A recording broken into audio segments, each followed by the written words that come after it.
சொல்லுங்களேன். அவர் ஒரிஜினல். இயேசு உண்மை உள்ளவர். சொல்லுங்க, இயேசு உண்மை உள்ளவர். அப்ப அவர் உண்மை உள்ளவரா இருக்கிறதுனால அவரிடத்திலிருந்து வருவது எல்லாமே எப்படிதான் இருக்கும்? உண்மையா தான் இருக்கும். பொய் இருக்கா? அந்த வசனத்துல வாசிக்கிறோம் பாருங்க, அவரிடத்தில் யாதொரு மாறுதலும் கிடையாது, யாரொரு வேற்றுமையும் நிழலும் கிடையாது. அந்த ஈவு எல்லாருக்கும் ஈக்குவலா தான் போகும். அந்த ஈவு எல்லாரையும் ஈக்குவலா தான் ஆசீர்வதிக்கும்.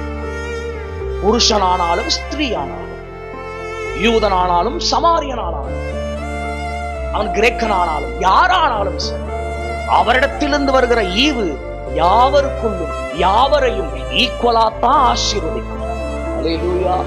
ஏன்னு சொன்னா அது பூமியின் அடியிலிருந்து வரல, ராஜாவின் அரண்மனையிலிருந்து வரல, அதிகாரியினுடைய வீட்டிலிருந்து அது வரல. அது எங்கிருந்து வருகிறதா? பரத்திலிருந்து வருகிறது. அல்லேலூயா. அந்த பரத்திலிருந்து, பரமன் இயேசுவின் இடத்திலிருந்து அந்த ஈவுகள் வருவதனால கர்த்தர் எல்லாவற்றிலும் நீ சம்பூர்ணம் அடைய, பரிபூரணம் அடைய, எல்லாவர் மேலும் கர்த்தர் நல்ல ஈவுகளை கொடுத்து கர்த்தர் ஆசீர்வதிப்பார். அல்லேலூயா. எத்தனை பேர் விசுவாசிக்கிறீர்கள்?